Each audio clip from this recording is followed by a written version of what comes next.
안녕하세요. 저는 올해 63, 강원도 산골마을에서 작은 밭을 일구며 살아가는 박순자라고 합니다. 이 나이에 무슨 사연이 있겠나 싶으시겠지만 제 가슴 한구석엔 5년째 곪아가는 상처가 하나 있습니다. 바로 제 딸 은경이 이야기입니다. 은경이는 어릴 적부터 유난히 똑똑하고 야무진 아이였어요. 시골 학교에서도 늘 1등을 놓치지 않았고 서울로 대학을 가겠다며 밤새 공부하던 모습이 아직도 눈에 선합니다. 엄마, 나 꼭 성공해서 엄마 편하게 해드릴게. 그 말 한마디에 저는 모든 걸 쏟아부었죠.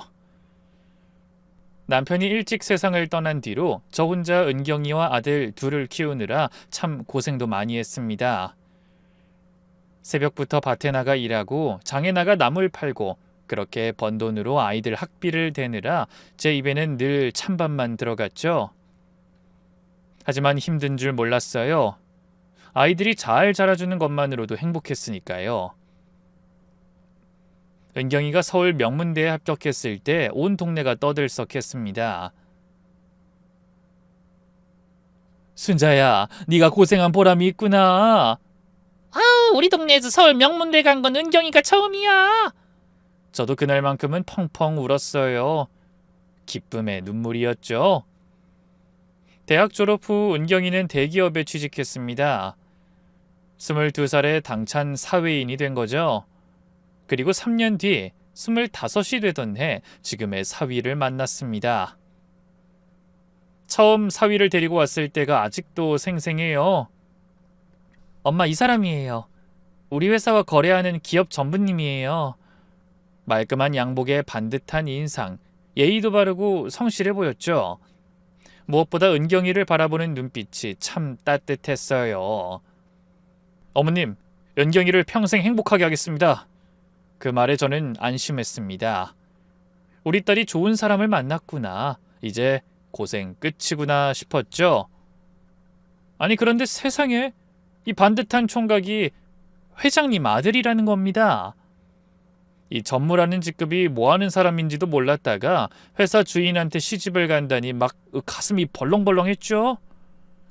하지만 예비사위가 우리 은경이를 끔찍하게 아끼고 있어서 전 그저 좋은 줄로만 알았습니다. 동네에서는 부러움 반, 질투 반의 시선이 쏟아졌습니다. 시골 출신인데 대기업 전무 부인이 됐대? 아우, 신데렐라도 그런 신데렐라가 없네. 그래도 집안 차이가 너무 나는데 괜찮을까? 저도 솔직히 걱정이 없지 않았지만 은경이가 행복해하니 그것만으로 충분했습니다. 상견례 날이었습니다. 서울 강남의 큼직한 한정식집에서 만난 사돈들은 솔직히 말해 저와는 다른 세계 사람들 같았어요. 박가사돈은 중견기업 회장님이었고 안사돈은 약사 출신이라고 했습니다. 고급스러운 옷차림에 세련된 말투, 모든 게 저와는 달랐죠.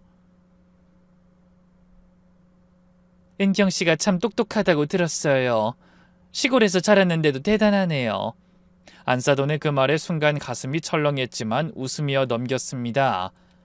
시골에서 자랐는데도 라는 그 말이 왜 그리 가시처럼 박혔는지 안사돈이 조심스럽게 덧붙였습니다. 은경씨가 우리 집안에 잘 적응했으면. 근데 박가사돈이 차갑게 말을 잘랐습니다. 당신이 뭘 알아? 그냥 가만히나 있어. 안사돈은 입을 다물고 고개를 숙였습니다. 그 모습이 왠지 불편했지만 남의 집 일이라 생각했죠. 저희 집안은 대대로 서울 토박이에요. 아무래도 문화 차이가 있을 수 있으니 은경씨가 잘 적응했으면 좋겠네요. 박가사돈의 말에도 할 말이 없었습니다. 그저 고개만 끄덕이며 네, 우리 은경이가 잘할 거예요. 라고 대답했죠. 결혼식은 서울의 특급 호텔에서 성대하게 치러졌습니다. 사돈집에서 모든 걸 준비해주겠다고 해서 전 그저 하객 몇 명만 모시고 올라갔죠. 화려한 웨딩드레스를 입은 은경이가 정말 천사 같았어요. 엄마, 이제 걱정하지 마. 나 정말 행복할게. 식장 대기실에서 은경이가 제 손을 꼭 잡으며 했던 말입니다. 그때만 해도 정말 그럴 줄 알았어요. 신혼여행을 다녀온 은경이는 처음 몇 달은 자주 연락했습니다. 엄마, 시댁 어른들도 잘해주시고 신랑도 정말 좋아. 새 아파트도 너무 좋아. 나중에 엄마도 구경 오세요.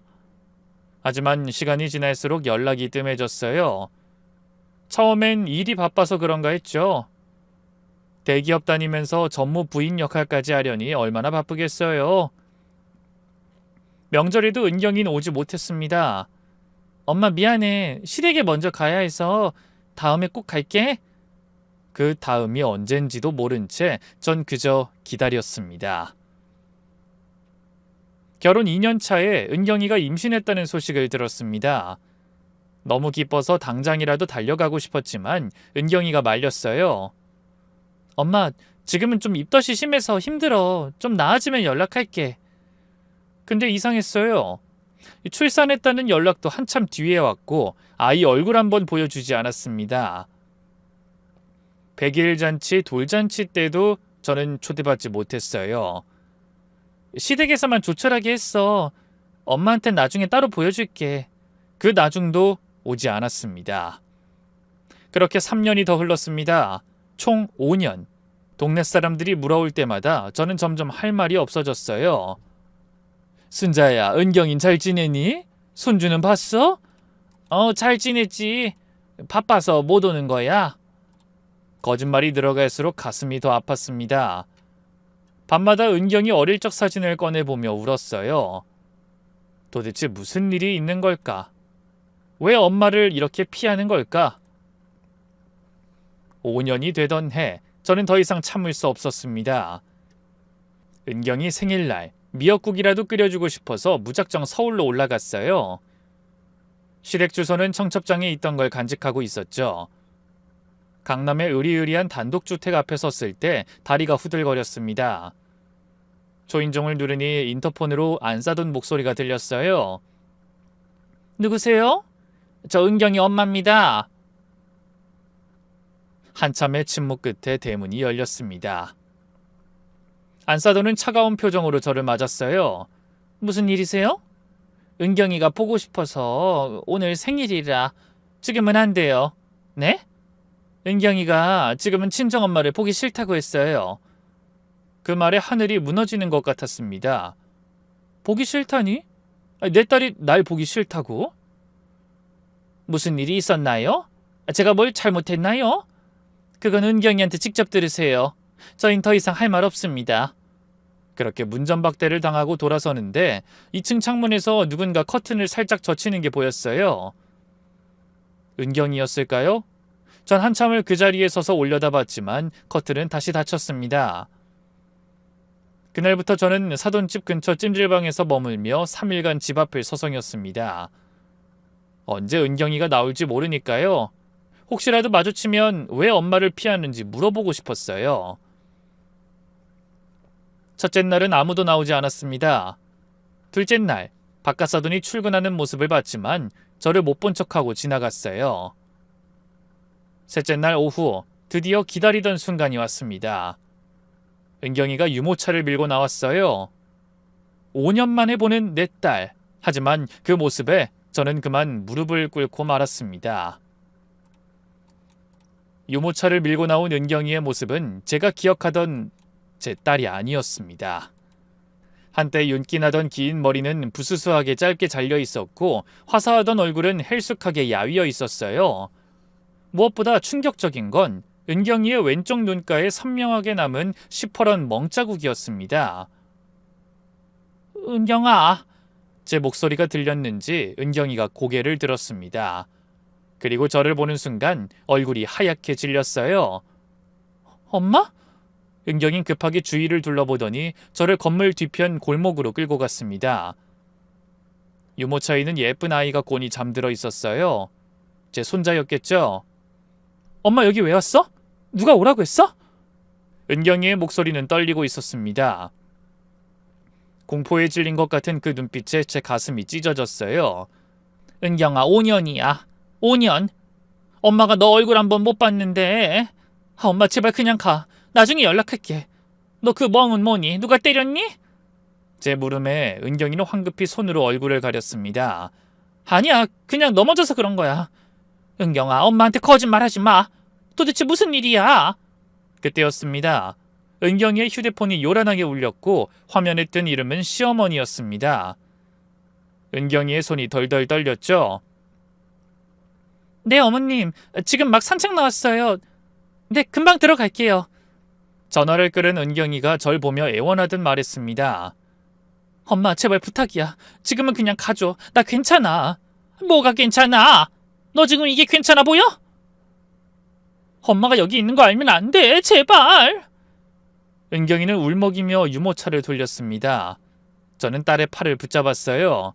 은경아, 집에 가자. 엄마랑 같이 가자. 엄마, 나 못 가. 미안해. 정말 미안해. 은경이는 제 손을 뿌리치고 급하게 집으로 들어갔습니다. 저는 그 뒷모습을 보며 그 자리에 주저앉아 엉엉 울었어요. 그날 밤 저는 찜질방에서 한숨도 못 잤습니다. 은경이의 그 멍든 얼굴, 겁에 질린 눈빛이 자꾸만 떠올랐어요. 분명 누군가 우리 딸을 때린 겁니다. 그것도 한두 번이 아니라 계속. 다음 날 아침 저는 다시 사돈집을 찾아갔습니다. 이번엔 정면으로 부딪혀보기로 했어요. 사돈 나와보세요. 할 말 있습니다. 대문 앞에서 소리를 지르자 곧 안사돈이 나왔습니다. 그 뒤로 은경이도 보였어요. 아니, 이게 무슨 짓이에요? 동네 창피하게? 우리 딸한테 무슨 짓을 한 거예요? 왜 얼굴에 멍이 들었어요? 제 말에 안사돈의 얼굴이 일그러졌습니다. 무슨 소리예요? 며느리가 알아서 잘못해놓고. 뭘 잘못했는데요? 우리 은경이가 뭘 그렇게 잘못했어요? 그때 은경이가 앞으로 나서며 말했습니다. 엄마, 제발 그만해. 내가 잘못한 거 맞아. 뭘 잘못했는데 말해봐, 뭘! 은경이는 고개를 숙인 채 떨리는 목소리로 말했습니다. 내가 밥을 태웠어. 어머님 생신상 준비하다가. 밥을 태웠다고? 고작 밥을 태웠다고? 전 기가 막혀서 웃음이 나올 지경이었습니다. 그래서 밥 태웠다고 때려도 되는 거야? 그게 맞을 짓이야? 제가 황당해하며 소리치자 은경이는 더욱 고개를 숙였습니다. 엄마, 그게 아니라 내가 실수를 많이 해서. 실수? 밥 태운 게 무슨 대역죄라도 된다는 거니? 너 지금 제정신이야? 저는 더 이상 참을 수 없어서 은경이의 팔을 잡아 끌었습니다. 가자, 은경아. 당장 집에 가자. 이런 미친 집안에 더 있을 이유가 뭐가 있어? 엄마, 놓으라고!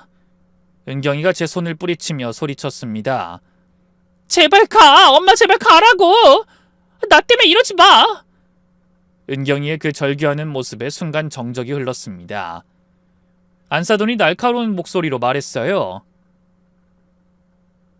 때렸다니, 우리가 무슨 그런 집안입니까? 은경이가 그냥 부딪힌 거예요. 부딪혔다고요?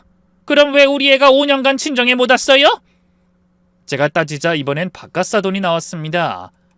사돈, 이건 좀 지나치신 거 아닙니까? 가정사에 이렇게 개입하시면. 가정사라고요? 내 딸이 맞고 사는데 그게 남의 일입니까? 그 순간 2층 창문이 열리더니 사위가 얼굴을 내밀었습니다. 장모님, 제발 좀 조용히 해주세요. 은경이가 민감해서 그런 거예요. 저희 잘 지내고 있습니다. 사위의 그 태어난 얼굴에 제 속이 부글부글 끓었어요. 잘 지낸다고? 네가 우리 은경이 때렸구나. 장모님, 말씀이 너무 심하십니다. 전 은경이한테 손 한 번 댄 적 없어요. 그때 은경이가 울며 소리쳤습니다. 엄마, 제발 그만하고 가! 나 때문에 이러지 마! 은경이의 그 절규에 저는 더 이상 말을 잇지 못했습니다. 안사돈이 은경이를 끌고 집 안으로 들어가며 말했어요. 다시 오지 마세요. 경찰 부를 겁니다. 대문이 쾅 닫혔습니다. 저는 한참을 그 자리에 서 있다가 돌아섰어요. 하지만 포기할 수 없었습니다. 딸이 그런 지경이 되도록 모른 척할 순 없었어요. 저는 동네 파출소를 찾아갔습니다. 우리 딸이 남편한테 맞고 있는 것 같은데 어떻게 해야 하나요? 젊은 경찰관이 난감한 표정으로 말했습니다. 증거가 있으신가요? 본인이 직접 신고해야 수사가 가능한데 딸이 무서워서 말을 못해요. 제가 대신 신고하면 안 되나요? 죄송하지만 성인은 본인 의사가 중요합니다. 직접 상담을 받아보시는 게... 막막했습니다.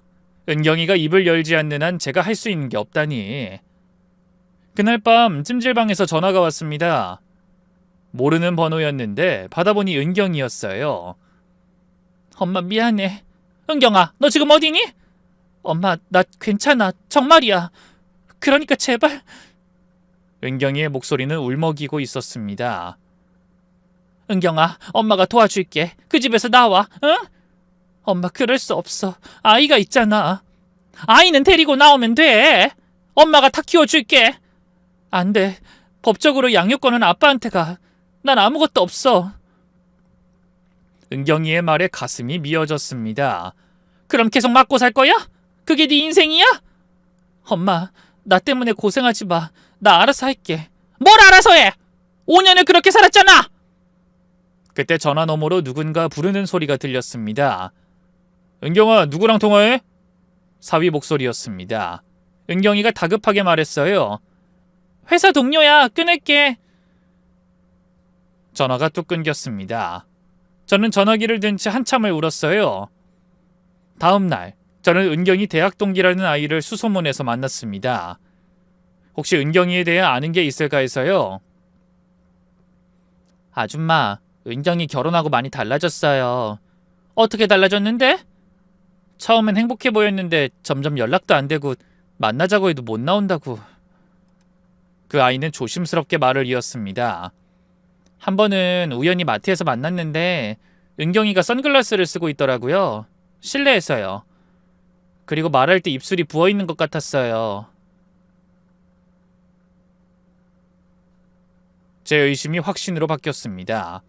우리 은경이는 분명히 가정폭력에 시달리고 있었어요. 혹시 은경이 시댁이 원래 그런 집안이니? 잘 모르겠어요. 다만 은경이가 한번 그런 말은 했어요. 시어머니가 너무 깐깐해서 숨이 막힌다고. 집으로 돌아오는 길, 저는 결심했습니다. 무슨 수를 써서라도 은경이를 구해내야겠다고. 집으로 돌아온 뒤 저는 밤낮 없이 은경이 생각에 잠을 이루지 못했습니다. 밥을 태웠다고 맞아야 한다니, 그런 말도 안 되는 이유로 5년간 친정과 연을 끊고 살았다니 도저히 이해할 수도 받아들일 수도 없었어요. 일주일 후 뜻밖의 전화가 왔습니다. 어머님, 저 은경이 친구 지수예요. 혹시 은경이한테 무슨 일 있어요? 지수는 은경이 대학 시절 가장 친했던 친구였습니다. 왜, 무슨 일 있니? 어제 은경이가 전화했는데 울면서 아무 말도 안 하고 끊었어요. 그 이후로 연락이 안 돼서. 가슴이 철렁 내려앉았습니다. 저는 곧바로 사돈집으로 전화를 걸었지만 아무도 받지 않았어요.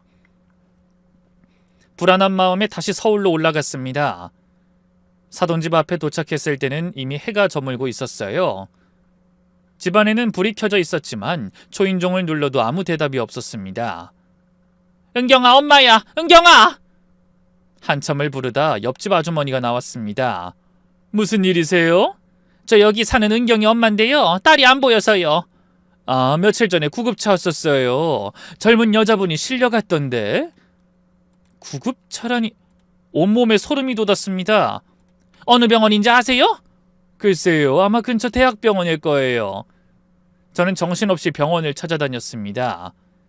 세 번째 병원 응급실에서 겨우 은경이를 찾을 수 있었어요. 병실 침대에 누워있는 은경이의 모습은 차마 눈뜨고 볼 수 없었습니다.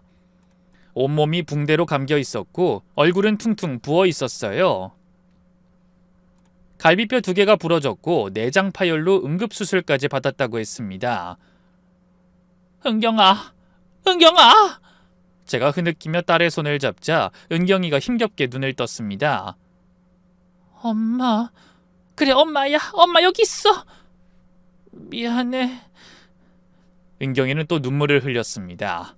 그때 병실 문이 벌컥 열리더니 사위가 들어왔어요. 장모님도 오셨네요.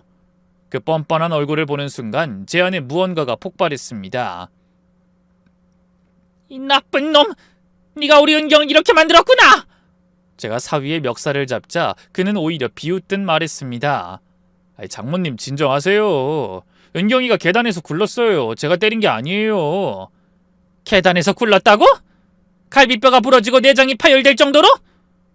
그때 뒤따라 들어온 안사돈이 말했습니다. 병원에서 소란 피우지 마세요. 우리도 속상해요. 속상하다고요? 딸을 이 지경으로 만들어 놓고! 간호사가 들어와 상황을 정리했습니다. 보호자분들, 환자분이 안정을 취하셔야 해요. 나가서 얘기하세요. 복도로 나온 저는 사위에게 말했습니다. 당장 이혼해. 우리 은경이 더 이상 너한테 맡길 수 없어. 이혼이요? 은경이가 원할 것 같으세요? 사위의 그 여유로운 태도가 더욱 화가 났습니다. 은경이 저 없으면 아무것도 못해요. 애도 있고 경제력도 없고 시골 출신이라 서울 물정도 모르잖아요. 그 순간 제가 그동안 모르고 있던 진실이 보이기 시작했습니다. 이들은 처음부터 은경이를 무시하고 있었던 거예요. 시골 출신이라고, 든든한 뒷배경이 없다고. 우리 은경이가 아무것도 못한다고? 너희가 그렇게 만든 거잖아! 저희가요? 은경이가 원래 부족한 게 많았어요. 그래도 저희가 받아준 거죠. 받아줬다고? 이 말을 듣는 순간 제 인생에서 느껴본 적 없는 분노가 치밀어 올랐습니다. 다음 날 저는 은경이가 깨어있을 때를 기다려 조심스럽게 물었습니다. 은경아, 이제 엄마한테 다 말해. 그동안 무슨 일이 있었는지. 은경이는 한참을 망설이다 입을 열었습니다. 처음엔 괜찮았어. 근데 임신하고부터 달라졌어. 어떻게 달라졌는데? 시어머니가 내가 집안일을 제대로 못한다고, 시골 출신이라 교양이 없다고. 은경이의 눈에서 눈물이 주르륵 흘렀습니다. 아침마다 시어머니 앞에서 그날 할 일을 보고해야 했어. 허락 없이는 외출도 못했고. 그럼 남편은? 그놈은 뭐 했어? 처음엔 날 감싸주는 척했는데 나중엔 엄마 편이 됐어. 내가 잘못하면... 은경이는 말을 잇지 못했습니다. 때렸구나. 그 나쁜 놈이 널 때렸어. 은경이가 고개를 끄덕였습니다. 처음엔 밀치기만 했어. 그러다 점점 물건을 던지고 때리고. 왜? 왜 엄마한테 말 안 했어? 왜 혼자 참았어? 창피했어. 엄마가 그렇게 자랑스러워하는 딸이 이렇게 됐다는 게. 제 가슴이 찢어지는 것 같았습니다. 내 딸이 나 때문에 나를 실망시킬까봐 5년을 참고 살았다니. 그리고 협박했어. 이혼하면 아이는 절대 못 만나게 할 거라고. 양육권은 경제력 있는 아빠한테 간다고. 은경이의 말을 들으며 전 결심했습니다. 더 이상 가만히 있을 수 없다고. 법적으로든 뭐든 해서 은경이를 구해내야겠다고. 그런데 그때 생각지도 못한 일이 벌어졌습니다. 병실 문이 열리더니 경찰 2명이 들어왔어요. 박은경 씨 맞으십니까? 네, 무슨 일이세요? 가정폭력 신고가 들어왔습니다. 조사를 해야 할 것 같은데. 저는 기뻐서 소리칠 뻔했습니다. 드디어 경찰이 나섰구나. 이제 은경이를 도울 수 있겠구나. 근데 경찰의 다음 말에 전 충격을 받았습니다. 박은경 씨를 남편 폭행 혐의로 조사하러 왔습니다. 뭐라고요? 사위가 은경이를 고소했다는 거였습니다. 은경이가 먼저 폭력을 행사했고 자신은 정당방위였다고. 이게 무슨 소리예요? 우리 은경이가 이 꼴이 됐는데. 죄송하지만 고소장이 접수됐습니다. 양쪽 다 조사를 해봐야. 사위가 병실로 들어와 걱정스러운 표정을 지었습니다.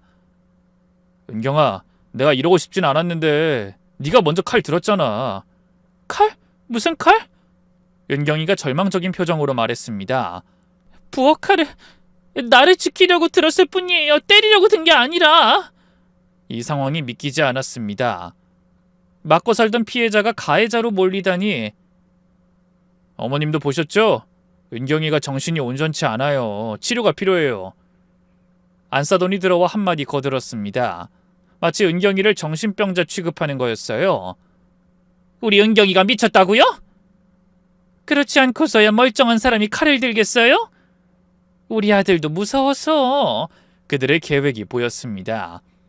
은경이를 정신병자로 몰아 아이 양육권을 빼앗고 모든 책임을 은경이에게 뒤집어 씌우려는. 은경아, 걱정 마. 엄마가 변호사 구할게. 최고로 좋은 변호사. 하지만 은경이는 이미 모든 걸 포기한 표정이었습니다. 엄마, 소용없어. 저 사람들 돈도 많고 인맥도 많아. 난 이미 졌어. 그날 밤 저는 은경이 병실을 나와 복도에 앉아 있었습니다. 어떻게 해야 할지, 누구에게 도움을 청해야 할지 막막했어요. 그때 누군가 제 어깨를 톡톡 쳤습니다. 돌아보니 간호사 한 분이 서 있었어요. 어머님, 혹시 은경씨 어머님 맞으시죠? 네, 맞아요. 저 이런 말씀 드려도 될지 모르겠지만, 간호사는 주위를 살피며 작은 목소리로 말했습니다. 은경씨 남편이요. 예전에도 여기 왔었어요. 다른 여자랑요. 뭐라고요? 제 심장이 쿵 떨어졌습니다. 응급실에 자주 오는 여자가 있었는데 항상 그 남자랑 같이 왔어요. 사연을 들어보니... 간호사의 다음 말에 저는 그 자리에서 무릎이 꺾일 뻔했습니다. 그 여자분도 그 남자의 전부인이었대요. 이혼한 지 3년 됐다고. 간호사의 말에 온몸에 소름이 돋았습니다. 전부인이라고요? 네, 그분도 가정폭력으로 여러 번 실려왔었어요. 결국 이혼했는데 아이는 못 만난다고 하더라고요. 제 손이 덜덜 떨렸습니다. 은경이가 처음이 아니었구나. 그 악마 같은 놈이 반복하고 있었구나. 그 여자분 연락처를 알 수 있을까요? 개인정보라서. 하지만 이름은 기억해요. 정민주 씨였어요. 저는 그날 밤새 정민주라는 이름을 인터넷에 검색했습니다. 그리고 기적처럼 SNS에서 그녀를 찾을 수 있었어요. 프로필에는 가정폭력 생존자, 당신은 혼자가 아닙니다 라고 적혀 있었습니다. 떨리는 손으로 메시지를 보냈습니다. 안녕하세요. 저는 김재호 씨의 현재 부인 어머니입니다. 딸이 지금... 답장은 새벽에 왔습니다. 연락 기다렸습니다. 만나서 이야기하시죠. 다음날 저는 정민주 씨를 만났습니다. 30 중반의 그녀는 차분하지만 강인해 보였어요. 어머님, 늦었지만 다행입니다. 저도 시어머니가 계셨다면... 민주 씨는 자신의 이야기를 들려줬습니다. 처음엔 정말 좋은 사람인 줄 알았어요. 다정하고 자상했죠. 하지만 결혼 후 6개월부터 시작됐어요. 어떻게 시작됐나요? 시어머니의 간섭이 먼저였어요. 제가 부족하다고, 집안에 어울리지 않는다고. 그러다 남편도 변했죠. 민주 씨의 이야기는 은경이와 똑같았습니다. 처음엔 밀치기, 그 다음엔 물건 던지기, 그리고 주먹으로. 다음엔 병원 신세를 지게 됐죠. 경찰에 신고는요? 했어요. 하지만 그 집안 아시잖아요. 돈 많고 빽 있고 오히려 제가 정신병자 취급받았어요. 민주 씨는 쓴웃음을 지었습니다. 이혼 재판에서도 졌어요. 제가 우울증 치료를 받았다는 기록을 들고 와서 양육 부적격자로 몰았죠. 아이는 한 번도 못 봤어요. 제 가슴이 무너져 내렸습니다. 은경이도 같은 길을 가게 될까봐. 하지만 어머님, 포기하지 마세요. 제가 도와드릴게요. 증거를 모아야 해요. 민주 씨는 자신이 뒤늦게 수집한 자료들을 보여줬습니다. 그 집안의 패턴, 병원 기록, 그리고 놀랍게도 또 다른 피해자들의 증언. 그 집안 남자들이 대대로 그래왔대요. 시아버지도 시어머니를 때렸고요. 세상에, 돈과 권력으로 모든 걸 덮어왔죠. 하지만 이번엔 달라야 해요. 그날부터 저는 전쟁을 시작했습니다. 먼저 은경이의 상처 사진을 찍고 병원 기록을 모두 복사했습니다. 간호사들의 증언도 몰래 녹음했고 CCTV 영상도 확보했습니다. 하지만 사돈집도 가만히 있지 않았죠. 어느 날 병실로 낯선 남자들이 찾아왔어요. 박은경 씨 어머니시죠? 잠깐 이야기 좀 하시죠. 그들은 저를 병원 카페로 데려갔습니다. 우리는 김 회장님 쪽 변호사입니다. 원만하게 해결했으면 합니다. 원만하게요? 네. 은경 씨가 조용히 이혼에 동의하고 위자료도 청구하지 않는다면 형사고소는 취하하겠습니다. 그들은 서류를 내밀었습니다. 그리고 이 합의서에 서명하시면 어머님께도 살해하겠습니다. 합의금이 5천만 원이라고 적혀 있었습니다. 우리 은경이 입을 막으려고 돈을 주겠다고요? 현실적으로 생각하셔야죠. 재판 가봐야 이길 가능성이 있을까요? 저는 서류를 찢어버렸습니다. 그들이 나간 후 은경이가 울며 말했습니다. 엄마, 그냥 받아. 우리가 이길 수 없어. 왜 못 이겨? 네가 피해자잖아. 엄마는 몰라. 그 사람들이 얼마나 무서운지. 그날 밤 은경이는 자살을 시도했습니다. 다행히 제가 발견해서 살렸지만 이제 정말 시간이 없었습니다. 저는 민주 씨와 함께 여성단체를 찾아갔습니다. 도와주세요. 내 딸이 죽어가고 있어요. 하지만 반응은 미온적었습니다. 증거가 더 필요해요. 그리고 본인이 직접 신고해야. 본인은 지금 자살 시도까지 했어요. 그때 한 변호사가 나섰습니다. 제가 맡겠습니다. 무료로요. 젊은 여성 변호사였습니다. 그녀도 가정폭력 피해자였다고 했습니다. 이런 악순환은 끊어야 해요. 제가 끝까지 함께하겠습니다. 희망이 보이기 시작했습니다. 하지만 사돈집의 반격도 거셌죠. 어느 날 고향집에 전화가 왔습니다. 승자씨, 당신 딸 때문에 우리 마을이 시끄러워요. 무슨 일이에요? 김 회장 회사에서 우리 마을 개발 사업을 철회한대요. 당신 딸 때문이래요. 마을 사람들이 등을 돌리기 시작했습니다. 형제들도 전화를 걸어왔어요. 누나 이제 그만해. 우리까지 피해보잖아. 은경일 포기하라고? 현실적으로 생각해. 이미 게임 끝났어. 하지만 전 포기할 수 없었습니다. 근데 정말 큰 전환점이 찾아왔습니다.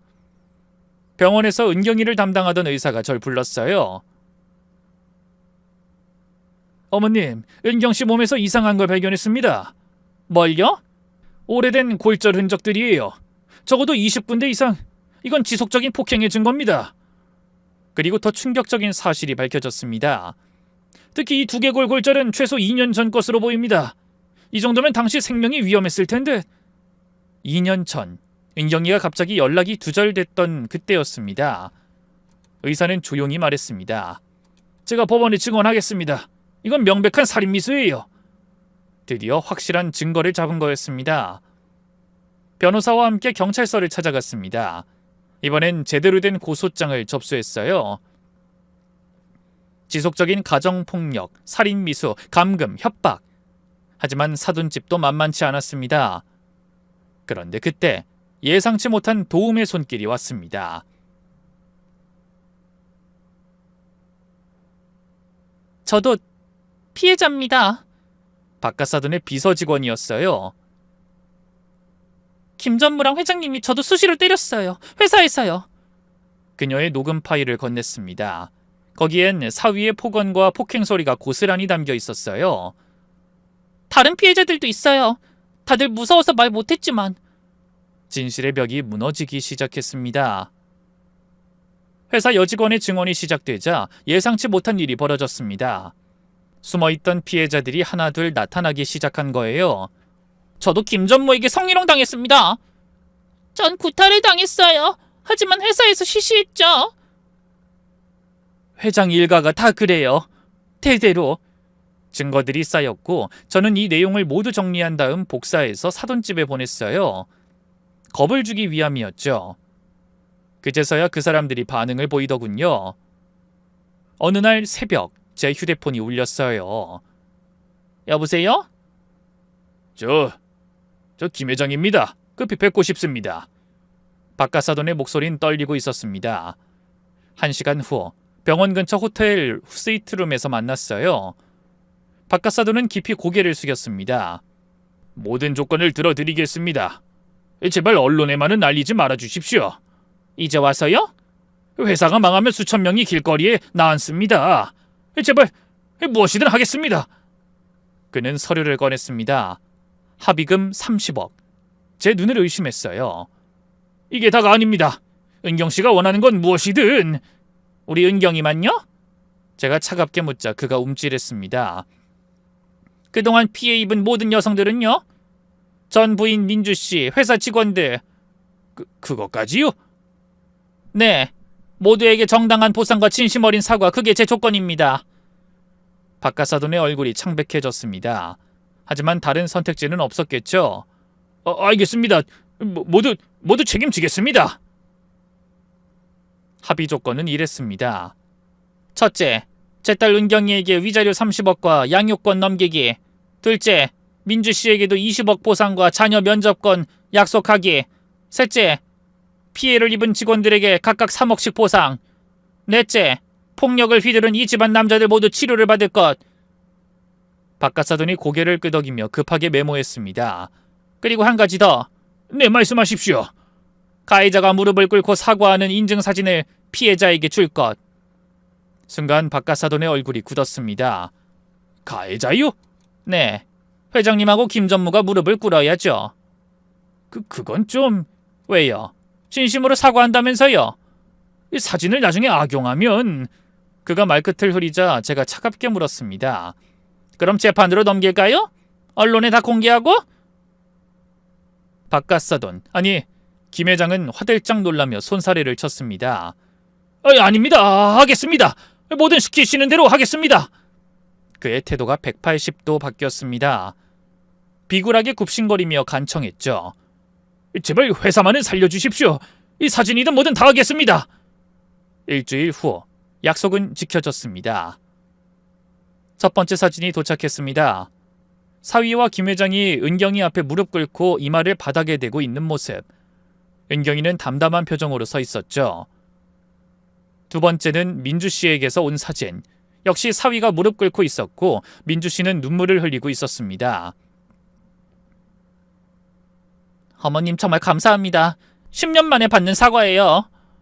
민주 씨의 메시지였습니다. 그 후로도 사진들이 계속 도착했습니다. 회사 직원들 앞에서 무릎 꿇은 사위, 심지어 박가사돈까지 직원들에게 사과하는 모습. 피해자들의 감사 메시지가 쏟아졌습니다. 은경씨 어머니 덕분에 10년 묵은 한이 풀렸습니다. 이제야 사람 취급받은 것 같아요. 감사합니다. 어머니가 우리를 잊지 않고 챙겨주셔서 정말 고맙습니다. 한 직원은 이런 메시지를 보냈습니다. 그 사진 보면서 매일 울었어요. 나도 사람이구나. 사과받을 자격이 있구나. 어머님 정말 감사합니다. 은경이도 처음으로 환하게 웃었습니다. 엄마, 저 사람이 내 앞에 무릎 꿇은 거 봤어? 우린 각자 새로운 삶을 향해 나아가고 있었습니다. 민주 씨도 보상금을 받고 새 삶을 시작했습니다. 아이도 다시 만날 수 있게 됐고요. 회사 피해자들도 각자의 삶을 되찾았습니다. 그 돈으로 누군간 유학을 가고 누군간 창업을 했죠. 그렇게 하나하나 제자리로 돌아가던 때였어요. 뜻밖의 방문자가 찾아왔습니다. 안사돈이었어요. 평소와 달리 수수한 차림이었습니다. 은경아, 그리고 사돈. 그녀는 저희를 보자마자 냅다 무릎부터 꿇었습니다. 처음엔 무언가 말하려는 듯 입을 열었다가 다시 닫길 반복하더니 결국 아무 말도 하지 못하고 그저 엉엉 울기만 했습니다. 지금 뭐 하시는 거예요? 제가 차갑게 물었습니다. 이제 와서 용서라도 빌고 싶으신 거예요? 우리 은경이가 5년 동안 얼마나 고통받았는지 아세요? 은경이도 따끔하게 쏘아붙였습니다. 어머님이 저한테 했던 말들 다 기억해요. 시골 출신이라 교양이 없다고, 집안에 어울리지 않는다고. 그 말에 안사돈은 더욱 크게 오열했습니다. 미안해. 죽을 죄를 지었어. 안사돈은 바닥에 이마를 대고 몸을 떨었습니다. 그 모습이 너무나 비참해 보였지만 저는 쉽게 동정심이 들지 않았어요. 그동안 당신이 우리 은경이한테 한 짓을 생각하면... 그때였습니다. 안사돈이 갑자기 팔을 걷어 올렸어요. 사실은... 저와 은경이는 숨을 멈췄습니다. 안사돈의 팔에는 시퍼런 멍자국과 오래된 상처들이 가득했어요. 손목에는 담뱃불로 지진 듯한 화상 자국까지. 어머님! 은경이가 충격을 받아 손으로 입을 가렸습니다. 이게 뭐예요? 안사돈은 완전히 무너져 내렸습니다. 30년이에요. 30년 동안 단 한 번도 빠짐없이. 그녀의 목소리는 갈라져 있었습니다. 시아버지도 그랬고 남편도 그랬어요. 아들이 태어나고 아들까지. 아들까지요? 제가 믿을 수 없다는 듯 물었습니다. 재호가 중학생 때부터 아빠를 보고 배웠어요. 엄마는 때려도 되는 존재라고. 안사돈은 떨리는 손으로 목 뒤를 보여줬습니다. 거기에도 상처가 있었어요. 어제도 맞았어요. 은경이 일로 화가 났다고. 다 내 잘못이라고. 저는 안사돈을 일으켜 의자에 앉혔습니다. 물을 한 잔 가져다 드리고 진정할 때까지 기다렸어요. 왜 가만히 계셨어요? 은경이가 울먹이며 물었습니다. 어디 가서 말할 수가 있어요? 회장 부인이 맞고 산다고? 창피해서, 그리고 이혼하면 갈 곳도 없고.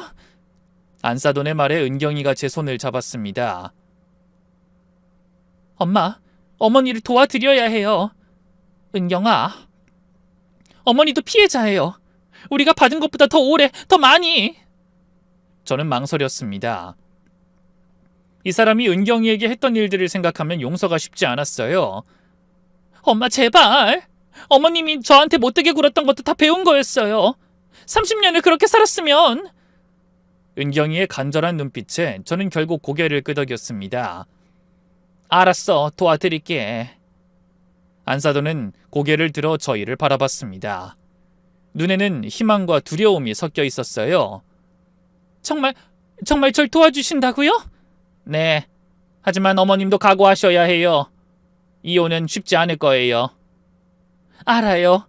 하지만 더는 못 참겠어요. 이제라도 벗어나고 싶어요. 그날부터 저희는 안사돈을 위한 계획을 세웠습니다. 먼저 믿을 만한 이혼 전문 변호사를 소개했어요. 은경이가 도움받았던 그 여성 변호사였죠. 30년간의 가정폭력이라 증거 수집이 중요합니다. 변호사는 안사돈에게 병원 진료를 권했습니다. 오래된 골절과 상처들을 모두 기록으로 남기기 위해서였죠. 그리고 심리치료도 받으셔야 해요. 30년이면 트라우마가 심각할 겁니다. 은경이가 다니던 상담센터에 안사돈을 연결해줬습니다. 저도 여기서 많은 도움을 받았어요. 어머님도 나으실 수 있어요. 안사돈은 처음엔 두려워했습니다. 만약 남편이 알면 더 화낼 텐데. 걱정 마세요. 비밀리에 진행할 거예요. 그리고 필요하면 쉼터도 있어요. 은경이가 안사돈의 손을 잡았습니다. 어머님, 이제 혼자가 아니에요. 저희가 있잖아요. 며칠 후 안사돈이 다시 찾아왔습니다. 이번엔 좀 다른 모습이었죠. 상담을 받았어요. 선생님이 제가 지금까지 잘 버텨왔다고. 그녀의 눈에서 눈물이 흘렀습니다. 처음으로 들었어요. 내가 잘못한 게 아니라고. 내가 맞을 짓을 한 게 아니라고. 당연하죠. 누구도 맞을 이유는 없어요. 은경이가 따뜻하게 말했습니다. 안사돈은 조심스럽게 물었습니다. 은경아, 날 정말 용서해 줄 수 있니? 은경인 잠시 침묵했습니다. 솔직히 말하면 아직은 어려워요. 하지만 어머님도 피해자였다는 걸 알았으니 시간이 필요할 것 같아요. 그것만으로도 고마워. 안사돈의 이혼 준비는 조용히 그러나 착실히 진행됐습니다. 병원 기록, 상담 기록, 그리고 믿을 만한 증인들까지. 30년의 결혼 생활을 끝내는 거예요. 두렵지 않으세요? 제가 물었습니다. 두려워요. 하지만 이대로 살다가 죽는 게 더 두려워요. 안사돈의 대답에 저는 고개를 끄덕였습니다. 그 마음 충분히 이해할 수 있었으니까요. 은경이와 저는 강원도 산골집을 정리했습니다. 보상금으로 춘천 시내에 아담한 아파트를 얻었고 1층에는 작은 카페를 열었어요. 새로운 시작이란 이름으로. 엄마, 이제 다시 시작이야. 제대로 살아볼게. 산골보다 사람들이 많아 카페도 잘 됐습니다. 저는 63세 나이에 새로운 도전을 시작했어요. 엄마, 바리스타 학원 다닌다고? 그럼 카페 하려면 제대로 배워야지. 이 나이에도 할 수 있어. 6개월 동안 열심히 공부해서 바리스타 자격증을 땄습니다. 젊은 수강생들 사이에서 순자 할머니라고 불리며 사랑받았죠. 매일 아침 직접 원두를 내리고 손님들과 대화하는 게 정말 즐거웠어요. 아이고, 순자씨 커피가 제일 맛있어. 정성이 들어가서 그래요. 은경이는 처음엔 카페 일을 도왔지만 어느 날 제게 말했습니다. 엄마, 나 정말 하고 싶은 일 생겼어. 뭔데? 나처럼 고통받는 사람들을 돕고 싶어. 사회복지사가 되고 싶어. 은경이는 밤늦게까지 공부했고 1년 만에 사회복지사 자격증을 땄습니다. 이제는 가정폭력 피해자 쉼터에서 상담사로 일하고 있어요. 카페는 자연스럽게 가정폭력 피해자들의 쉼터가 됐습니다. 언니, 어떻게 이겨냈어요? 혼자가 아니었어요. 엄마가 있었고 도와주는 사람들이 있었어요. 은경이는 자신의 경험을 나누며 다른 이들에게 용기를 줍니다. 때로는 카페에서 비공식 상담도 진행했죠. 저도 할 수 있을까요? 당연하죠. 절 보세요. 5년을 버텼지만 결국 이겨냈잖아요. 저는 커피를 내리며 은경이는 마음을 어루만지며 모녀가 함께 상처받은 영혼들을 치유하는 공간이 된 거예요. 손자도 이제 밝아졌어요. 할머니, 엄마가 웃어요. 그래? 우리 민수도 웃네? 아이의 웃음소리가 집안 가득 퍼집니다. 작년에 은경이가 새로운 사람을 만났습니다. 카페 단골 손님인데 정말 따뜻한 사람이에요. 엄마, 이 사람은 절대 소리 안 질러. 화날 때도 조용히 대화해. 그게 정상이지. 이제 제대로 만났구나. 가끔 민주 씨도 카페에 옵니다. 두 사람은 이제 가장 친한 친구가 됐어요. 우리가 받은 상처가 우리를 규정하지 않아요. 맞아, 우린 생존자예요. 그리고 이젠 행복할 자격이 있어요. 제가 가장 보람을 느끼는 순간은 은경이가 다른 피해자들을 상담할 때예요. 저도 5년을 참았어요. 엄마를 실망시킬까 봐요. 하지만 엄만 제가 성공하길 바란 게 아니라 그냥 행복하길 바라셨어요. 어느 날 은경이가 제게 편지를 줬습니다. 엄마에게. 엄마가 나를 찾아왔을 때 난 도망치고 싶었어요. 내 초라한 모습을 들키고 싶지 않았거든요. 하지만 엄만 포기하지 않았죠. 3일 밤낮을 기다렸고 끝까지 싸워줬어요. 엄마 덕분에 깨달았어요. 사랑은 포기하지 않는 거라는 걸. 진짜 가족은 어떤 모습이어도 끝까지 함께한다는 걸. 이제 당당히 말할 수 있어요. 난 박순자의 딸이라고. 그게 내 인생 최고의 자랑이라고. 엄마, 사랑해요. 그리고 감사해요. 날 포기하지 않아줘서. 편지를 읽으며 펑펑 울었습니다.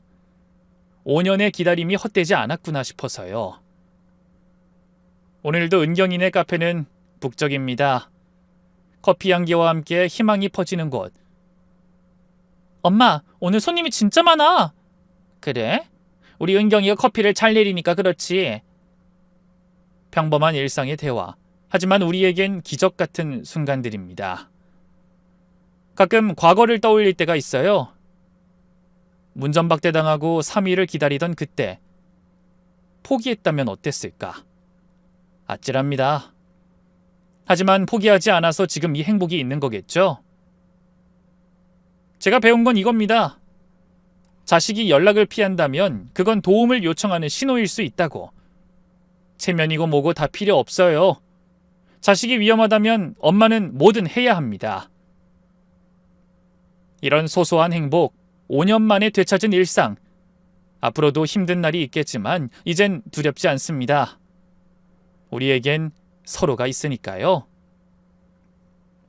포기하지 않는 사랑이 있으니까요. 이것이 제 이야기입니다. 끝까지 포기하지 않은 엄마와 다시 일어선 딸의 이야기. 누군가의 희망이 되길 바라며 이만 마칩니다. 감사합니다.